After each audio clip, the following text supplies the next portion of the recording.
સિદ્ધેશ્વર દાદાની છે, જય દ્વારકાધીશ બધાને. અને પેલા એ કીધું ભાઈ કે દીકરી છે એટલે દીકરી તમને વધારે તો શું કહી શકે, બધાથી તમારાથી નાની છું, પણ એટલું કેવું છે કે જ્યાં જ્યાં આંદોલનોમાં જતી હું, પછી ભાઈએ કીધું કે બેન ખેતરોમાં દોડે છે, તો મને મનમાં કાયમ એક વિચાર કાયમથી આવે કે ભાઈ હું એકલી કરું, તમે બધાય કેમ ન કરી શકો? એટલે પત્રકાર એટલે એવું થોડું હોય કે જેના ગળામાં આઈ કાર્ડ હોય ને હાથમાં માઇક હોય એ જ પત્રકાર છે.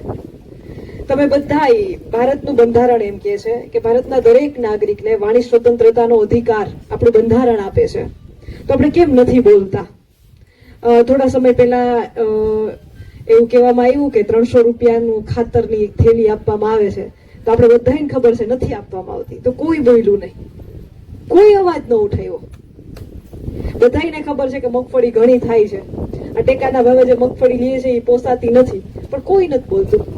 ખબર છે ઘેડમાં વારે વખતે પાણી ભરાય છે, આ વખતે થોડોક વરસાદ ઓછો, બધાને એમ થાય ઘેડમાં થોડોક વરસાદ ઓછો થાય તો સારું, કંઈક સિઝનમાં કંઈક પાક તો આવે, કમસે કમ મગફળી તો વ્યવસ્થિત આવે, પણ તો કોઈ બોલતું કેમ નથી? એટલા વર્ષોથી ઘેડમાં પાણીનો પ્રશ્ન છે, એટલા નેતાઓ આવ્યા ગયા, કેમ તમે અવાજ નથી ઉઠાવતા? અવાજ ઉઠાવે છે ચોક્કસથી, અમુક વિપક્ષના નેતાઓ અવાજ ઉઠાવે છે, જાગૃત થાય છે, પણ ધીમે ધીમે એની એક લિમિટ હોય, થાકી જાય. અને હવે તો એવું કે દરેક વસ્તુના આવેદનો આપો, દુષ્કાળગ્રસ્ત જાહેર કરવાના આવેદનો આપવાના. તો એ ભૂલ એની છે કે આપણી છે? તમને શું લાગે છે? એને ત્યાં પહોંચાડવા વાળા તમે જ બધા છો.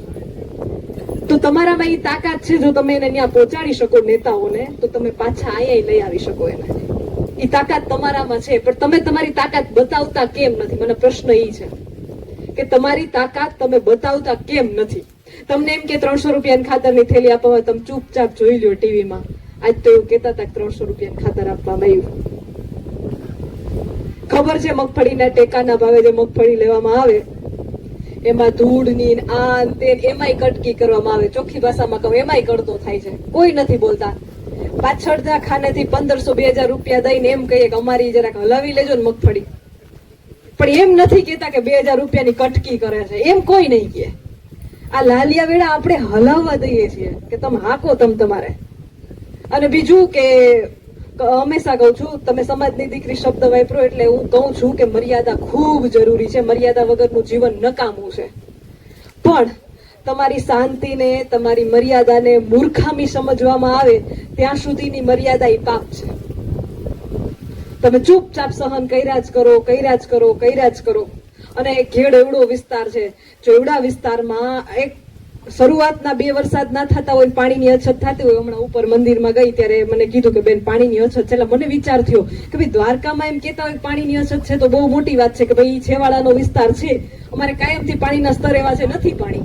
પણ આ તો લીલી નાગેરા બાજુનો વિસ્તાર, અહીંયા પાણીની અછત થાય તો વિચારવા જેવી વાત છે કે ચોમાસામાં પાણી બધું વયું જાય, પણ આપણે વ્યવસ્થા એવી નથી કરી. એવી વ્યવસ્થા કદાચ કરવામાં આવે તો અત્યારે પાણીની અછત હોય ખરી, એ હજી શરૂઆતમાં જ. કદાચ ભગવાન કરે વરસાદ થઈ જ જાય, પણ કદાચ ન થયો તો સ્થિતિ શું થશે? અને પેલા પાણી પેલા પાળ બાંધેલી હોત તો એવું તમે કેમ કોઈ બોલતા નથી? બધાને ખબર છે કે સસ્તા અનાજની જે દુકાનો છે એમાં બધાને ખબર છે, કદાચ અહીં કોઈ સસ્તા અનાજનું કામ કરતા હશે ને ખોટું લાગશે, પણ જે છે સત્ય કેવું એ મારી ફરજ છે. બધાને ખબર છે કે 20-20 કિલો ચોખાની ગુણીઓ એમને એમ ક્યાં વહી જાય છે, બધાને ખબર છે. તુવેર દાળના ચણાના પેકેટો ક્યાં જાય છે? એમાં જે આપણી ભાષામાં કહું તો પરમિટમાં જે લખવામાં આવે ખાંડ, ચોખા, નાની હું બધું તમને મળે છે, તેલ ને બધાને ખબર છે નથી મળતું, પણ કોઈ નહીં બોલે.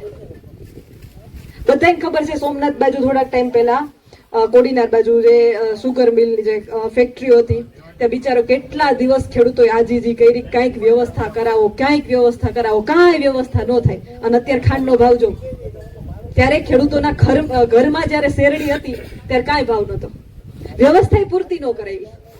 અને અત્યારે ખાંડનો ભાવ જો 1 મહિનાની અંદર 20 રૂપિયા વધી ગયો ભાવ, પણ કોઈ બોલશે નહીં, નથી બોલવું. અમે શું કામ હોળીના નાળી એમ થાય? બીજી એક સ્થિતિ એ છે કે હમણાં તો તાલુકા પંચાયતની, જિલ્લા પંચાયતની ચૂંટણી ગઈ, તો ચૂંટણીમાં મારા કાકાનો દીકરો ઉભો હતો, મારા મામાનો દીકરો ઉભો હતો. સરપંચ તો મારા કાકાનો દીકરો છે. ના હોય એ ના બોલાય. ગામમાં જો રોડ રસ્તાઓ સારા ના હોય તો વિરોધ ના કરાય, સરપંચને માઠું લાગશે. આ છે આ સ્થિતિ, તમને બધાને અંદરથી ખબર જ છે, પણ કોઈ હા નહીં કહે.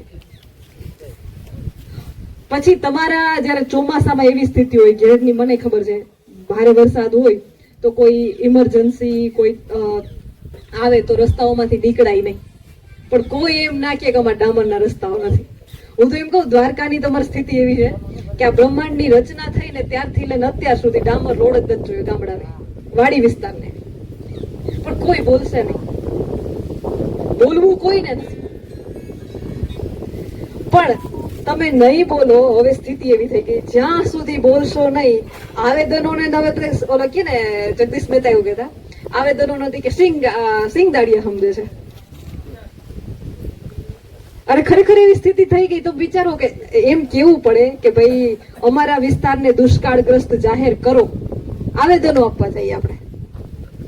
હવે હું એને ખબર નથી કે વરસાદ નથી, એને આવેદનો આપવાના તમે દુષ્કાળગ્રસ્ત જાહેર કરો, અમારા વિસ્તારમાં વરસાદ નથી, તો પછી કલેક્ટરો બધા ત્યાં બેસીને કરે છે શું? બીજું કે એમ કે પૈસા સરકારી નોકરીના અંતે ટેક્સના પૈસા આપણા જ પૈસા છે, આપણા જ પૈસા છે, પણ આપણે બોલવું નથી. કોઈ નહીં બોલે આમાંથી, અને જ્યાં સુધી નહીં બોલો ને ત્યાં સુધી કામે નહીં થાય. આ સ્પષ્ટ વાત છે.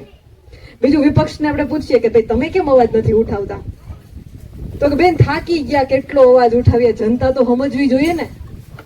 એમાં એ ખોટા નથી, એક લિમિટ તો હોય ને બધાની, કે કેટલા હદ સુધી લડવું લડવું લડવું લડવું. હું અહીં એકલી બોયલા કરું હું ફેર પડવાનો? મને જોઈને બીજા 5-10 લોકો બોલતા થાય તો ફરક પડવાનો. બાકી તો શું, અમે અહીંથી ભાષણ દઈને પરેશભાઈ આવશે, એ વરસાદનું કહેશે, સાગરભાઈ કહેશે, ખેડૂતોને માહિતી આપશે, હું આવી બોલીને વયા ગયા હો ના ઘરે, વાત પૂરી. તો આ મીટિંગ નો શું અર્થ? જો તમે નહીં બોલો તો આનો કોઈ અર્થ નથી. આમ નામ સભાઓ થશે. આપણામાં ઈ તાકાત હોવી જોઈએ કે આપણે આવેદનો આપવા જાય ને પહેલા એને એમ થવું જોઈએ કે પાછી ચૂંટણી આવશે. જનરલી બધા નેતાઓની વાત કરું છું, એને બીક લાગવી જોઈએ કે 5 વર્ષ કાઢવા કેમ, આમાં આ જનતા જીવવા નહીં દે, જો કામ નહીં કરીએ તો, એવો બીક લાગવી જોઈએ. આ તો ઉલટું આપણે એનાથી દબાઈને રહીએ, એને દબાવવાના છે. એને બીક લાગવી જોઈએ કે 5 વર્ષ કાઢવા અઘરા છો, કામ નહીં કરીએ તો ગમે ત્યારે કાઢી મૂકશે. આ એ હોવું જોઈએ આપણામાં. અને આપણામાં તાકાત છે, પણ આપણે એ તાકાતનો ઉપયોગ નથી કરતા, આપણો આળસમાં જાય છે. બીજું, વારંવાર કહું છું, દીકરી છું, બેન છું એટલે નથી કેતી, પણ તમે જોજો જે આંદોલનોમાં બહેનો નીકળી છે, બહેનો બહાર આવીને બોલી છે, એ આંદોલનોની વિપરીત અસર દેખાણી છે, એ આંદોલનોની અસર વધારે દેખાણી છે. મોરબીમાં આપણે જોયું, ત્યાંનું આંદોલન ભલે 50% સક્સેસ છે, પણ કોના કારણે થયું? લોકો એટલી લડત આપી એટલે ને. બીજું, તમે સમાજનું કીધું તો વાવડી, તમને ખબર હોય તો જામનગર જિલ્લાનું જોડિયા તાલુકાનું વાવડી ગામ, આપણી જ સમાજની 18 બહેનો જેસીબી પાસે બેસી ગઈ. અમાર માથેથી જેસીબી ફેરવી દો, પણ અમે અહીંયા ખાડો તો ખોદવા નહીં દઈએ. અને એમાં કોઈની પોતાની અંગત જમીન નથી, પોતાની માલિકીની જમીન હતી, એમાંથી પોલ પસાર થતો હતો. એ રામાપીરની જગ્યા હતી, જેમ આપણે અહીંયા ધુણેશ્વર દાદાની જગ્યાએ બેઠા છીએ. ગામ સંયુક્ત જગ્યા હતી. ઉપવાસ આંદોલનો ચાલુ થઈ ગયા.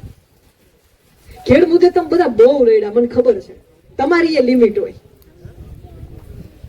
પણ હવે કંઈક એવું કરો કે એ દોડતા આવે. તમારે લડવા નથી જવાનું. એને એમ થવું જોઈએ કે 27-29 ભારે તો પડશે. એ પછી કોઈ પણ પક્ષના નેતા હોય, આપ હોય, કોંગ્રેસ હોય, ભાજપ હોય, કોઈ પણ હોય, એને એમ થવું જોઈએ કે જો જનતાના કામ ના કર્યા તો મત નહીં મળે. એ ભૂલી જાવ, કાકાનો દીકરો, મામાનો દીકરો, માસીનો દીકરો, એ ભૂલી જાવ. કામ કોણ કરે છે એને મત મળશે. અને મત માંગવા એટલે સીધું પૂછવાનું, પેલા એ કયો કામ કેટલા કરવાના છે, લેખિતમાં આપશો. હવે આ સિસ્ટમ ચાલુ કરો, બાકી ભેગું નહીં થાય. બસ એ જ.